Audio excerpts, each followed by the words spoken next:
आप सभी। मैं सब डॉक्टर सुनीता गुर्जर और मैं आज आपके लिए लाई हूँ 12th क्लास का बायोलॉजी का चैप्टर है एक मानव का श्वसन तंत्र। ये चैप्टर नंबर 23 है बायोलॉजी में। तो इसके बारे में हम बात करेंगे श्वसन क्या है। तो सबसे पहले देखो, श्वसन की जब हम बात करते हैं तो जो भी सजीव है, जो जीव है, उनको ऊर्जा की आवश्यकता होती है। हम जो भी कार्य करते हैं उसके लिए हमें ऊर्जा चाहिए। और ये जो ऊर्जा है ये कहाँ से प्राप्त होती है? जो भी भोज्य पदार्थ है उनको जो हमने ग्रहण किया है उनका जब ऑक्सीकरण हम करते हैं तो उसकी वजह से हमें ऊर्जा प्राप्त होती है। तो भोज्य पदार्थों के ऑक्सीकरण से ऊर्जा प्राप्त होती है हमें, और यह जो है ऑक्सीकरण करना होगा। उस ऑक्सीकरण के लिए हमें क्या चाहिए? ऑक्सीजन चाहिए। और उस ऑक्सीजन को हम जो हमारे शरीर में ग्रहण करते हैं, यह जो प्रक्रिया है, यानी कि भोज्य पदार्थों का जो ऑक्सीकरण करना है, यह प्रक्रिया ही क्या है? श्वसन है। ठीक है। तो यहाँ पे मैंने जैसे एक रिएक्शन दिया आपको, ग्लूकोज के साथ में जो है उसका ऑक्सीजन ऐड होगा और ऑक्सीकरण हो जाएगा उसका, जिसके फलस्वरूप क्या होगा? ऊर्जा विमुक्त होगी और CO2 और H2O जो है उसका फॉर्मेशन होता है। यहाँ पे CO2 एक अवशिष्ट पदार्थ के रूप में जो है वो निकलती है। तो इस तरह से जो है ये होता है। तो श्वसन जो है वो एक्चुअल में है क्या? यह एक अपचयी क्रिया है। अपचयी क्रिया का मतलब हो गया कैटाबॉलिज्म। यहाँ पे देखो, जब भी आप कोई भी जो है क्रिया के बारे में, किसी भी जीव बायोलॉजिकल किसी क्रिया के बारे में जब पढ़ेंगे तो आप यहाँ पर हमेशा 3 वर्ड देखेंगे। एक तो आप देखेंगे उपापचय। ठीक है, हम बोलते हैं सारी उपापचयी क्रियाएं, है ना। तो उपापचयी क्रियाएं, और इन उपापचयी क्रियाओं को 2 भागों में विभाजित करते हैं हम, अपचय और उपचय। ठीक है। तो यहाँ पर जो अपचय है वो क्या है? अपचय का मीन्स होता है कैटाबॉलिज्म। कैटाबॉलिज्म का यहाँ देखो कैटा वर्ड आ रहा है। कैटा मीन्स होता है काटना। तो जब आप किसी बड़े अणु को छोटे छोटे टुकड़ों में काटते हैं तो यह क्रिया क्या है? अपचय। जबकि जब आप किसी छोटे अणु से उसको संयुक्त करके कोई बड़ा अणु बनाते हैं तो वह क्रिया होती है उपचय। और दोनों क्रियाओं को सम्मिलित रूप में, यानी कि दोनों को एडिशनली हम बोलते हैं उपापचय। तो हमारे शरीर में जितनी भी सजीव क्रियाएं होती हैं वो उपापचयी क्रियाएं कहलाती हैं। और श्वसन जो है वो एक अपचयी क्रिया है, यानी कि यहाँ पे क्या होता है? कुछ बड़ा पदार्थ है, उसको छोटे छोटे टुकड़ों में विभाजित किया जा रहा है। देखो यहाँ पे रिएक्शन में क्या हो रहा है? ग्लूकोज है और वो अपशिष्टों के रूप में क्या मिल रहा है? CO2, और ऊर्जा विमुक्त हो रही है, जल विमुक्त हो रहा है। तो इस तरह की क्रिया होती है। जब हम श्वसन की बात करते हैं तो श्वसन बेसिकली 2 प्रकार का होता है, या तो ऑक्सी श्वसन होगा या अनॉक्सी श्वसन होगा। यदि हम जो श्वसन कर रहे हैं उसमें ऑक्सीजन ऐड हो रही है, ऑक्सीजन को यूज कर रहे हैं, तो वो ऑक्सी श्वसन है। और यदि हम ऑक्सीजन को यूज नहीं कर रहे हैं तो उस स्थिति में वो अनॉक्सी श्वसन है। इस क्रिया को थोड़ा सा समझते हैं हम ऐसे कि जो ऑक्सी श्वसन है उसमें क्या होता है और किसके अंदर ये होता है। तो देखो, श्वसन जो है उसकी बात की हमने। श्वसन है 2 प्रकार का, या तो है ऑक्सी और नहीं तो है अनॉक्सी। अनॉक्सी श्वसन में ऑक्सीजन यूज नहीं हो रही है, यहाँ पर ऑक्सीजन का उपयोग नहीं होगा, जबकि यहाँ पे O2 का यूज होगा। दोनों ही देखो, श्वसन की जब बात करें तो श्वसन क्रिया एक्चुअल में भोज्य पदार्थों का ऑक्सीकरण ही है। ठीक है। तो उस स्थिति में ये अपघटन है, उनका जल अपघटन है। तो उस स्थिति में क्या होता है? श्वसन के अंदर भोज्य पदार्थों का अपघटन तो होगा ही होगा। अगर यदि उस अपघटन की क्रिया में ऑक्सीजन यूज नहीं आ रही है तो वो अनॉक्सी श्वसन है। एग्जाम्पल क्या होगा इसका? देखो, कुछ बैक्टीरिया में जो जीवाणु होते हैं उनके अंदर, और जो यीस्ट कोशिकाएं हैं उनके अंदर, इसके अलावा जो एस्केरिस है उसमें, और जो टीनिया सोडियम है उसमें, इन सब के अंदर क्या होता है? टीनिया सोडियम मीन्स प्रीताक्रोमी। ठीक है। तो इन सब के अंदर क्या होता है? अनॉक्सी श्वसन होता है, क्योंकि ये जिस परिस्थिति में होते हैं वहां पर इन्हें ऑक्सीजन उपलब्ध नहीं होती। तो ऐसी परिस्थिति में ये जीव जो है ये क्या करते हैं? अनॉक्सी श्वसन की क्रिया करते हैं। इसमें ऑक्सीजन को यूज नहीं करते। यहाँ भी भोज्य पदार्थों का अपघटन ही होता है, बट उसमें ऑक्सीजन का यूज नहीं होता। और एक बात और ध्यान रखें, जब भी अनॉक्सी श्वसन होता है तो भोज्य पदार्थों का हमेशा अपूर्ण अपघटन होता है, यानी कि जो उनका अपघटन होगा वो कैसा होगा? अपूर्ण होगा। ऊर्जा की मात्रा भी कम होती है। जो ऊर्जा विमुक्त होती है उसकी मात्रा भी क्या होती है? कम होती है। जबकि ऑक्सी श्वसन जो है उसमें ऑक्सीजन को यूज किया जाता है और भोज्य पदार्थों का पूर्ण अपघटन किया जाता है, और इसमें अधिक मात्रा में ऊर्जा विमुक्त होती है। ठीक है। तो इसमें क्या होगा? अधिक मात्रा में ऊर्जा विमुक्त होगी। तो इस तरह की यदि क्रिया हो रही है तो वो क्या है? ऑक्सी श्वसन है। तो ऐसा होता है। उसके अलावा देखो, जब हम श्वसन की बात करते हैं तो श्वसन जो है वो भी एक्चुअल में क्या है, दो जो है उसके भाग हो सकते हैं। एक तो होगा बाह्य श्वसन और एक होगा आंतरिक श्वसन। बाह्य और आंतरिक। बाह्य श्वसन में क्या होता है, हम इंक्लूड करते हैं बाह्य श्वसन में जो भी उच्च श्वसन है और निःश्वसन। यहाँ पर दो क्रियाएं होगी, एक तो होगी उच्च श्वसन और एक होगी निःश्वसन। और इन दोनों क्रियाओं को हम बाह्य श्वसन में इंक्लूड करते हैं। और होता क्या है, देखो निःश्वसन यानी कि इसके अंदर हम अंदर ले रहे हैं, यानी ग्रहण कर रहे हैं कुछ भी। और ग्रहण किसे करेंगे हम, O2 को। अगर इसमें O2 ग्रहण करते हैं तो यह क्रिया क्या है, निःश्वसन है। जबकि उच्च श्वसन में क्या होता है, इसमें हम बाहर निकालते हैं। तो बाहर किसको निकालते हैं हम, CO2 को। तो CO2 बाहर निकालने की जो क्रिया है उसे कहा जाता है उच्च श्वसन। और ये O2 को अंतर्ग्रहण करना और CO2 को बाहर निकालना, ये जो क्रिया है इन दोनों को कहा जाता है बाह्य श्वसन। ठीक है, ये श्वसन अंगों में होती है बाहर। उसके बाद आंतरिक श्वसन की जब अगर हम बात करते हैं तो आंतरिक श्वसन जो है वो कोशिकीय स्तर पे होता है, यानी कि ये जो आंतरिक श्वसन की क्रिया है ये कोशिका में होती है, कोशिकीय स्तर पर होने वाली क्रिया है ये।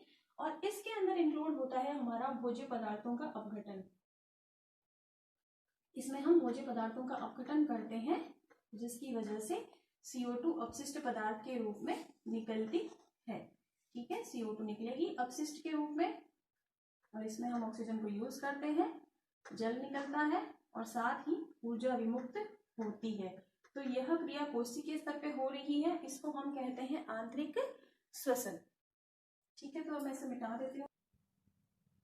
तो आगे हम इसमें श्वसन अंगों की बात करते हैं। देखो श्वसन अंग क्या होते हैं बच्चों, जो जिस अंग के अंदर श्वसन क्रिया हो रही है उसे ही कह, जो श्वसन जिससे से संबंधित है, जो श्वसन क्रिया में मदद करते हैं, वो सभी अंग क्या कहलाते हैं, श्वसन अंग कहलाते हैं। तो श्वसन अंग जो है उसे हम दो भागों में बांट सकते हैं। एक तो होता है श्वसन मार्ग और एक होते हैं फेफड़े। ठीक है, तो श्वसन मार्ग जिस मार्ग से होकर वायु जो है वो हमारे शरीर में जो प्रवेश कर रही है वो गुजरती है, उसे हम श्वसन मार्ग कहते हैं। तो यहाँ पे देखो इस डायग्राम में श्वसन मार्ग जो है वो उसके अंदर क्या क्या इंक्लूडेड होते हैं। यहाँ पे सबसे पहले नासा छिद्र। ठीक है, नासा छिद्र जो होते हैं वो नासा गुहा में खुलते हैं और नासा गुहा जो है वो आगे जाके नासा ग्रसनी में खुलती है। नासा ग्रसनी जो है वो ग्रसिका में खुलती है और ग्रसिका जो है वो फिर आगे जाके श्वास नली में खुलती है और श्वास नली जो है वो विभाजित हो जाती है दो भागों में। फिर हम उसे कहते हैं श्वसनिका और श्वसनिका आगे जाके श्वसनियों में विभाजित हो जाती है और ये जो श्वसनिया है ये फिर वायु कोश के अंदर आके खुलती है। तो इन सब मार्ग के द्वारा जो है वायु जो है वो गुजरती है। तो इन सबको हम कहते हैं श्वसन मार्ग। ठीक है, तो इनको हम थोड़ा सा समझ लेते हैं। सबसे पहले देखो नासा छिद्र की बात करते हैं। नासा छिद्र जो होता है उसके अंदर जो है यहाँ पर जो है टेढ़ी मेढ़ी अस्थि उपास्थि होती है। उसकी वजह से क्या होता है कि जो वायु होती है वो धीरे धीरे उसे कुछ समय लगता है वहां से निकलने में और उस समय के दौरान क्या होता है जो वायु है उसका तापमान जो है हमारे शरीर के तापमान के अनुकूल हो जाता है। क्योंकि देखो हम समतापी जीव है, हमारे शरीर का टेम्परेचर हमेशा फिक्स रहता है। 37 डिग्री सेंटीग्रेड जो है तापमान हमारा फिक्स रहता है, या हम कह सकते हैं 98 डिग्री फ़ारेनहाइट हमारे बॉडी का टेम्परेचर रहता है। तो यहाँ पे क्या होता है कि जो इसकी जो उपास्थि है वो टेढ़ी मेढ़ी होती है और उस उपास्थि की वजह से क्या होगा कि वायु धीरे धीरे उसे कुछ समय लगेगा, जो है उसका क्षेत्रफल बढ़ा रहा है तो उसको निकलने में जो समय लगेगा उस समय के दौरान क्या होगा कि उसका तापमान हमारे शरीर के अनुकूल हो जाएगा। इसके अलावा क्या होता है, इसके ऊपर म्यूकस की लेयर होती है। जो नासा मार्ग है उसमें म्यूकस की लेयर होती है। वो म्यूकस की लेयर क्या करती है, इसमें नमी बना के रखती है। तो जो वायु है उसको वो नम भी कर देती है, साथ ही साथ उसमें जो भी बैक्टीरिया वगैरह है उनको भी ये अपने साथ म्यूकस जो है वो चिपका लेता है और उसको डिस्ट्रॉय करने की कोशिश करता है। यानी कि जो वायु है उसको ये साफ करने की कोशिश करता है, उसका फिल्ट्रेशन करने का काम ये करता है। उसके बाद देखो क्या होता है, इसके अलावा जो नासा मार्ग है उसके अंदर रोम भी पाए जाते हैं। ये रोम क्या करते हैं कि जो भी वायु अंदर प्रवेश कर रही है उसमें जो धूल के कण प्रवेश कर रहे हैं उन धूल के कणों को वही रोकने का काम करता है। इस प्रकार से क्या होता है, इन तीनों क्रियाओं के द्वारा जो वायु है वो हमारी बॉडी के अनुकूल हो जाती है। अब ना उसमें धूल के कण है, बैक्टीरिया वगैरह जो है उनको भी डिस्ट्रॉय कर दिया गया है। तो इस प्रकार की क्रिया होती है। देखो दूसरा मार्ग जो है वो मुख भी है, हम मुख के द्वारा भी सांस ले सकते हैं, लेकिन यहाँ पर वो फायदा नहीं मिलता। जिन तीन फायदे की हमने अभी बात की ना वो तीनों फायदा यहाँ पर नहीं मिलेगा। यदि आप मुख से सांस ले रहे हैं तो उस वायु का फिल्टरेशन नहीं होता है। ठीक है, तो यहाँ पर जो है वायु फिल्टर हो जाएगा वायु का और वह जो है आगे जाके जो है हम यहाँ पे नासा ग्रसनी जो है उसके अंदर खुलता है, नासा गुहा जो है वो नासा ग्रसनी में खुलती है। नासा ग्रसनी जो है उससे होते हुए यह है जो है इस ग्लोटिस, यानी कि ग्लोटिस जो भाग है यहाँ तक पहुंचती है। जो हमारी श्वसनिका है उसका जो मुख है, जो हमारी श्वास नली है उसका जो मुख जो है उसे हम कहते हैं ग्लोटिस। और इस ग्लोटिस के ऊपर एक फ्लैप लाइक उपास्थि होगी। ये उपास्थि क्या करती है, इस ग्लोटिस से जैसे ही जो है वायु जब अंदर प्रवेश करेगी तो ये ढक्कन को खोल देती है एपिग्लोटिस। और जब भोजन हम ग्रहण कर रहे हैं तो उस स्थिति में क्या होता है, ये इसे बंद कर देती है। इसके ऊपर आके यहाँ इस जगह पर जो है हमारी खाद्य नली होगी तो ये इसको बंद कर देगी एपिग्लोटिस। तो एपिग्लोटिस जो है ये एक क्या है, एक मांसल संरचना है जो कि इस ग्लोटिस के ऊपर आ जाती है। इसे हम घाटी ढापन भी कहते हैं, ठीक है, इसे हम कहते हैं घाटी ढापन भी कहा जाता है इसे। और ये जो घाटी ढापन है ये क्या करता है, इस ग्लोटिस के ऊपर, यानी कि ये जो घाटी है इसके ऊपर आ जाता है जब हम भोजन को अंतर्ग्रहण कर रहे हैं उस स्थिति में। और जो है इसके बाद में ये जो हमारा जो ग्लोटिस है, ठीक है, ये किसका, श्वास नली का मुख होता है, ठीक है। और ये जो श्वास नली होती है ये यहाँ पर, इससे पहले यहाँ पे जो कंठ है लैरिंग्स जो है, इसके अंदर ये ग्लोटिस जो है ये लैरिंग्स का मुख है। और ये जो है लैरिंग्स के अंदर खुलती है। लैरिंग्स जो होंगे वो क्या होता है, वहां पर जो है 4 प्रकार की जो है अस्थियां पाई जाती है, एरिटिनॉइड। और 4 अस्थियां होंगी, ये चारों अस्थियां क्या करती हैं कि जो है इसके अंदर 4 अस्थियां होंगी। और यहाँ पर इसके बाद में ये जो भाग है यहाँ क्या होगा, श्वास नली होगी। श्वास नली जो होगी ये क्या करेगी, इसमें हाइलिन उपास्थि के सी छल्ले होते हैं, यानी कि कुछ इस प्रकार के सी आकार के छल्ले होते हैं, ठीक है। ये पृष्ठीय क्षेत्र के ऊपर यूं रहते हैं, ठीक है। इस तरह से जो है सी शेप छल्ले होते हैं, ये इस श्वास नली को पिचकने से बचाते हैं, ठीक है। उसके बाद जो श्वास नली है इससे ये इसको पिचकने से बचा देगा। और श्वास नली जो है वो जब फेफड़ों वाले भाग में, चेस्ट वाले भाग में जब आती है तो उस स्थिति में ये दाईं और बाईं श्वसनिका में विभाजित हो जाती है, यानी कि एक श्वसनिका तो दाएं फेफड़े में और दूसरी वाली बाएं फेफड़े में चली जाएगी, ठीक है।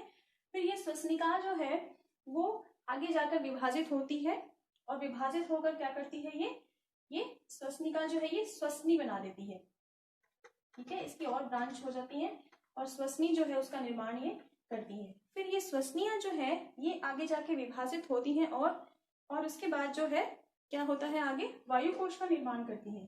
ये वायु कोश जो होता है ये कुछ इस तरह की संरचना होती है, ठीक है। और इसके ऊपर जो है बहुत ही पतली झिल्ली पाई जाती है, ठीक है। और यहाँ पर इसके ऊपर क्या होगा, जो केशिकाएं हैं उनका घना जाल होगा, इस वजह से ये रक्त के संपर्क में सीधी आ सकती है, ठीक है। और जो हमारी ये श्वसनिका है ये 12 सेंटीमीटर लंबी होती है। इस पर सी आकार के उपास्थि हाइलिन उपास्थि के छल्ले पाए जाते हैं, ठीक है। और जो है ये जो उसके बाद हाँ, यहाँ पर जो है इस पोर्शन में यहाँ पर ये जो लंग्स हैं हमारे, ठीक है। तो लंग्स के अंदर देखो हमने बात कर ली श्वसन भाग की, ठीक है, श्वसनिका तक होता है। दूसरा हमारा भाग है फेफड़े। तो फेफड़े जो होते हैं 2 होते हैं, दायां और बायां, ठीक है। तो जो बायां फेफड़ा होता है उसमें 2 ही कोष्ठ होते हैं, ठीक है, 2 कोष्ठक पाए जाते हैं। और जो हमारा दायां फेफड़ा है उसमें 3 कोष्ठक होते हैं। बाएं वाले में 2 कोष्ठक क्यों है, क्योंकि देखो यहाँ पर थोड़ा बाईं तरफ हमारा हृदय पाया जाता है, तो इस वजह से बाएं फेफड़े में 2 ही कोष्ठक पाए जाते हैं, जबकि दाएं फेफड़े में 3 कोष्ठक पाए जाते हैं। और जो है इसके ऊपर एक दोहरा आवरण पाया जाता है, प्लूरल कला का आवरण पाया जाता है। और यह जो प्लूरल झिल्ली है यह दोहरी होती है, यानी कि इसका जो बाहरी भाग है वो प्लूरल है और दूसरा भाग है विसरल। तो इन दोनों भागों के बीच में, यानी कि जब 2 झिल्लियां हैं तो उन दोनों झिल्लियों के मध्य का जो भाग है वहां पर प्लूरल गुहा का निर्माण होता है।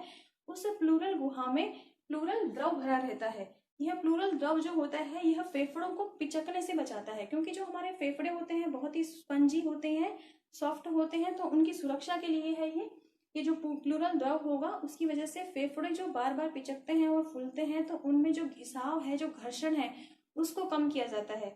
और इस प्लूरल द्रव के द्वारा क्या होगा, जो फेफड़े होंगे वो पिचकेंगे नहीं, उनका घर्षण कम किया जाएगा। यदि किसी कारणवश ऐसा हो, कोई इन्फेक्शन हो जाता है फेफड़ों में कई बार, तो उसकी वजह से यदि इस प्लूरल गुहा के अंदर वायु आ जाए तो उसकी वजह से क्या होगा, फेफड़े जो होंगे वो पिचक जाएंगे, ठीक है। तो यहाँ पर इसमें प्लूरल द्रव भरा रहता है। उसके बाद हम बात करते हैं कि डायफ्राम। देखो यहाँ पर ये जो डायफ्राम है ये एक मांसल संरचना है, ठीक है, ये उपास्थि होती है और ये क्या करती है कि जो हमारी श्वसन गुहा है उसके आयतन को ये कम और ज्यादा करने की कोशिश करती है। यदि अगर ये इस तरह से है तो हमारा जो श्वसन गुहा है उसका आयतन कैसा रहेगा, कम रहेगा, और अगर ये सीधी हो जाए तो आयतन बढ़ जाएगा। तो इस तरीके से ये क्या करती है, मदद करती है किसमें, हमारे श्वसन गुहा के आयतन को बढ़ाने में और कम करने में, ठीक है। उसके बाद में इधर जो है यहाँ पर ये होती है पसलियां, ठीक है, और ये जो है पसलियां जो है ये इसकी सुरक्षा करने की कोशिश करती है, यानी कि जो फेफड़े हैं वो अस्थि पंजर के अंदर पाए जाते हैं। आगे की तरफ अस्थि पंजर और पीछे की तरफ जो है हमारी बैकबोन, ये क्या करती है, इसको सुरक्षा प्रदान करने का काम करती है।